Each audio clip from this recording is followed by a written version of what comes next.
Do any of you remember back in the olden days where a bell was a horrible sign because it meant school started, and then it was a great sign because it meant school was over? Well, in this case, it's only a horrible sign because the bell is the one thing warning you of this absolute tank of a man speeding up to you and smacking you in the head with his weird bone axe thingy. I don't know what it is. It's made of bones. That's the best I got. But yeah, this is the Wraith, and I don't think there's much to explain other than he goes invisible, which is Halo invisibility. So that's fun if you like Halo invisibility, I guess.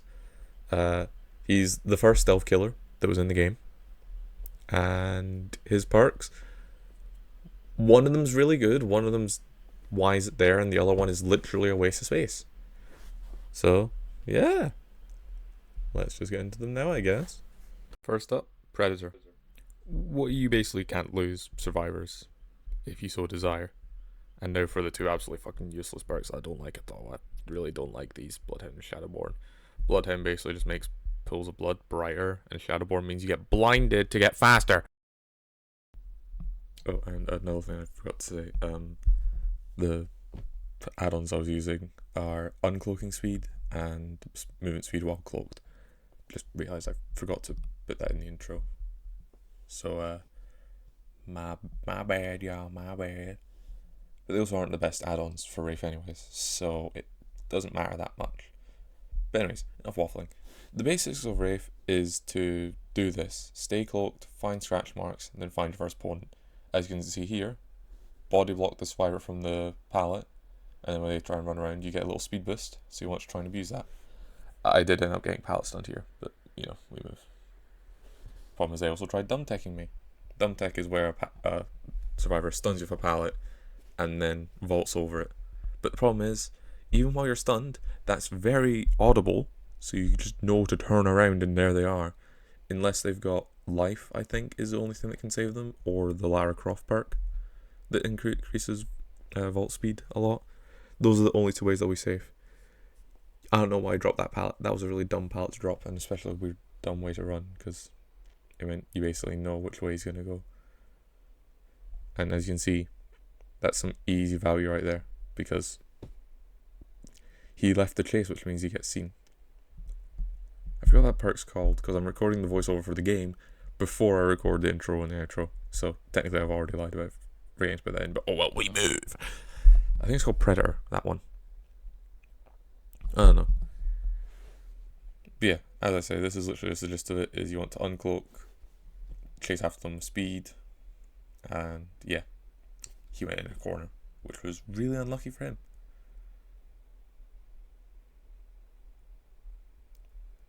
And also, gotta scare some people off too, even if you've got the down. Once again, face the wall. As you can see here, he's got boil over, which is what that little horse is at the bottom right. It means you can't see any hook spawns within a certain radius. And he'll also wiggle out faster, so you need to be smart and quick if you ever see that horse sign, or you will be in danger of getting jumped on, or jumped away from, I guess would be the correct terminology. I don't know.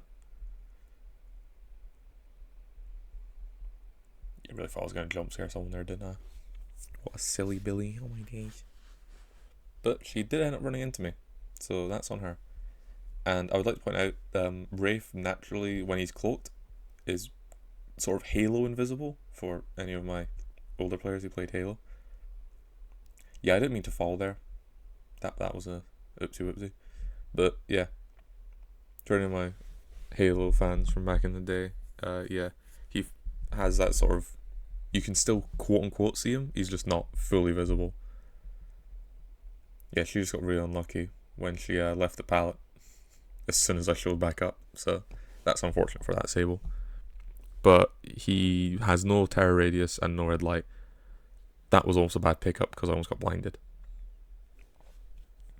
But thankfully it means, at least I think I'm now aware, or I don't remember, this, as I say, these were all recorded a while ago for most of these. It's only the more recent ones that I've done. As I say, I'm up to I think I just did Legion and stuff I don't remember which killer I'm on. I really should have checked beforehand, but anyways.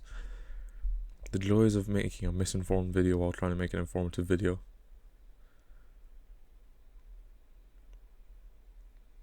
But yeah, the problem with Wraith is that you really need to be good at mind games for pallets, because there's no way to deal with pallets as much unless they're sitting on one waiting, and you can uncloak user speedboost to go around and hit them. That's like the only way you can properly get some value out of the like Wraith and pallets. Apart from that, you're kind of just on your own trying to figure it out.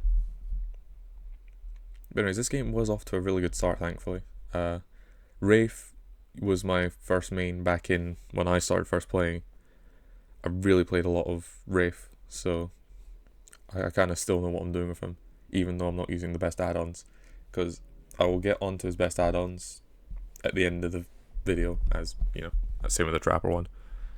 I don't know if I'll do the same rubbishy skit.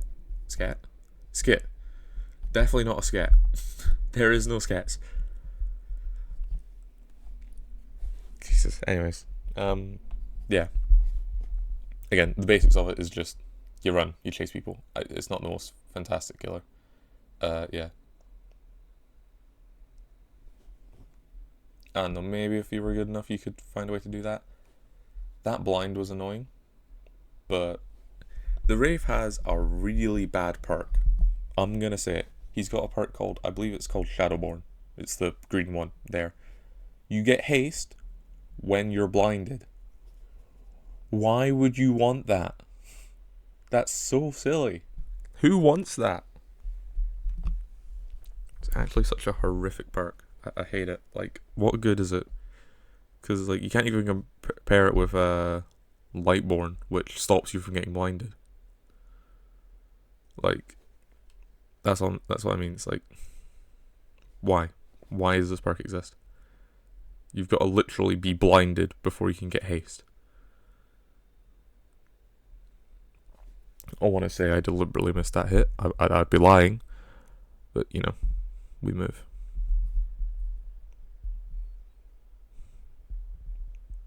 As you can see, yeah, now they're getting panicky to try and rescue all their friends.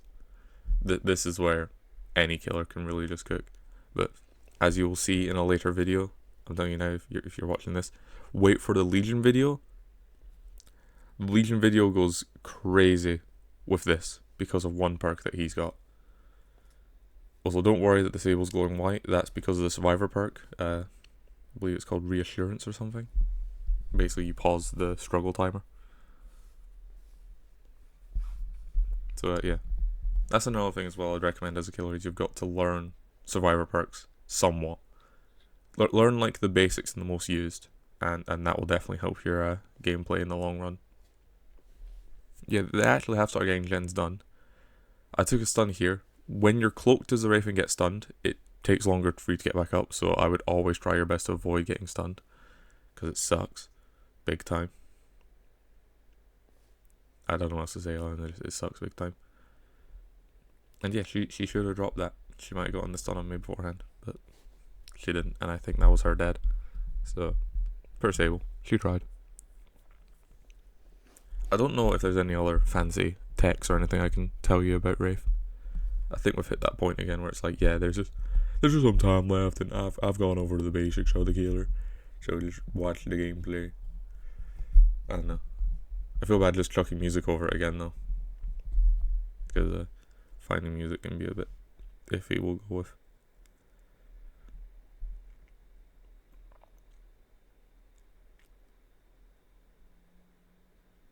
Yeah, I really did not want them to get a gen done.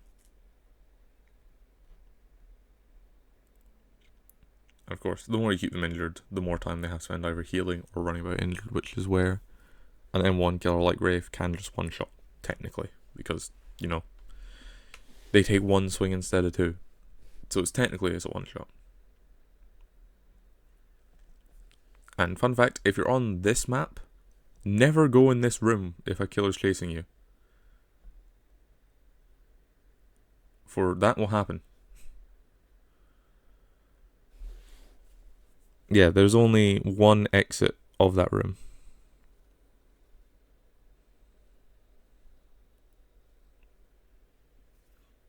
So 10 out of 10 would not recommend going in that room. I don't know why this guy was so desperate for the blind. I know I was gonna, I know she was dead and all, but come on.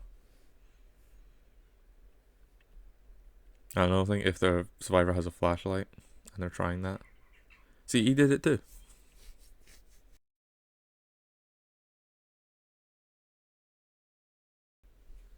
Yeah, the survivor's trying to be nice, but I'm trying to show a video getting adepts here, so bugger off politely.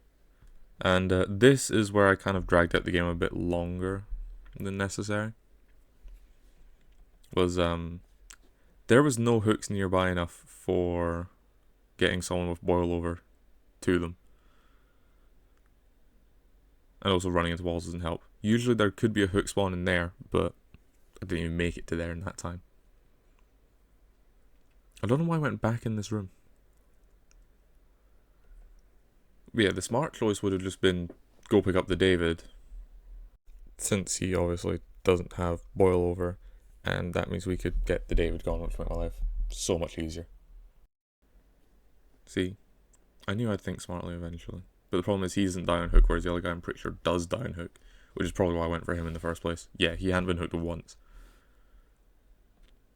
whereas the other guy had. So I think that's why this game actually got dragged out a bit longer than it should have. It was just because of silly shenanigans. You see, there is basement there too, but I'm walking into everything.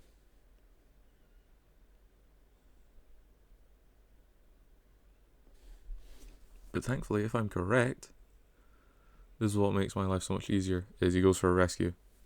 And I get the good hit. And I'm confident I can find that David.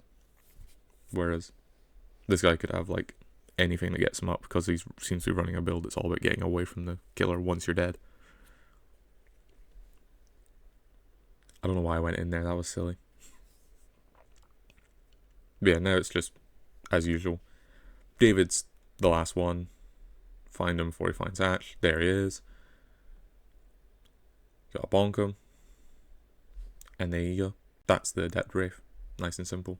I know I basically just waffled throughout most of this with a few pauses. I'm sorry. But yeah.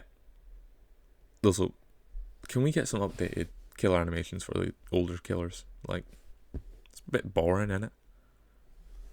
Anyways, moving on. We are once again back with what is your best build? Do. And the answer is this absolute monstrosity that punishes people for being close to you and far away from you, while also rendering you a jump scare artist. Let me explain. We're starting off. Hex Devour Hope. Survivor is rescued from a hook at least 24 meters away. It receives a token and 2 tokens, 5% haste. That's pretty good. 3 tokens suffer from the exposed status effect, meaning you can one-shot healthy survivors. And 5 tokens, you can kill survivors by your own hand, which is also why we're not running a Mori. This will bully people. Next up, make your choice. When you get a rescue from 32 meters, not 24, we add another 8, 32. Make your choice, causes the survivor to scream and applies the exposed status effect to them for 60 seconds. Once again, if you're far away and they rescue someone from a hook, you get a Hex Devour Hope token, and whoever does the rescue becomes exposed. What on earth? Surge. When you put a survivor into the dying state of a basic attack, bear in mind Wraiths doesn't have a special attack, you've only got your M1 basic attack is what's called. I know, by the way, console players, which includes myself, by the way, I know you don't use M1, but we call it M1. But yeah, every generator within a 32 meter radius explodes, and anyone who's repairing it will scream, once again, revealing their location, and then me lose 8% of their progress. And barbecue and chili. After a survivor, all our survivors are revealed to you for 5 seconds when they are further away than 40 meters to the hook. So, maybe actually the one maybe not, hang on, let me change my offering real quick, because I've just realized. This offering will make more sense with add-ons, but the pig's add-on of the jigsaw piece, going to the plant, which is the one you saw just there, won't work well with this build because you can't get that far distance-wise from them. So we'll go RPD instead, because of the 2 add-ons. Coxcombed clapper, I almost mispronounced that. Yeah, you can see what it does. Your bell becomes silent. The one way a survivor can tell you're nearby apart from breathing is the bell. And most survivors listen for the bell and not breathing.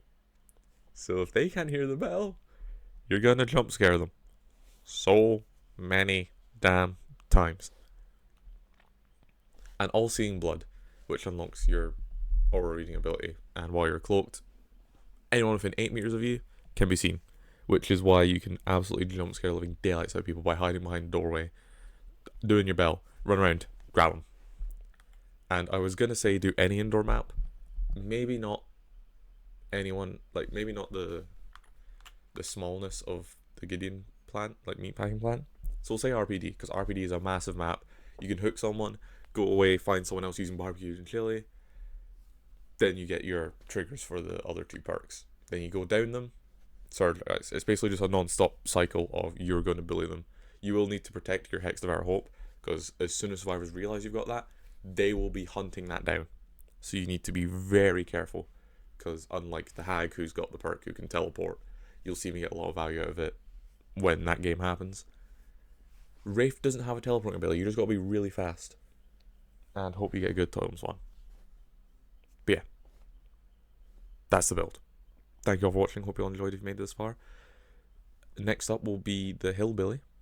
Hillbilly was a pain in the ass to record, I'm telling you now, after I recorded it. I don't even know if I got the 4-piece on it. He might be one of the few kills I haven't gotten the 4-piece on. Because, I know for a fact I didn't get on the nurse. The nurse, I just don't like playing the nurse. But we move. I think I said this last time. Anyways, I will see you all next time. Thank you all for watching. Adios.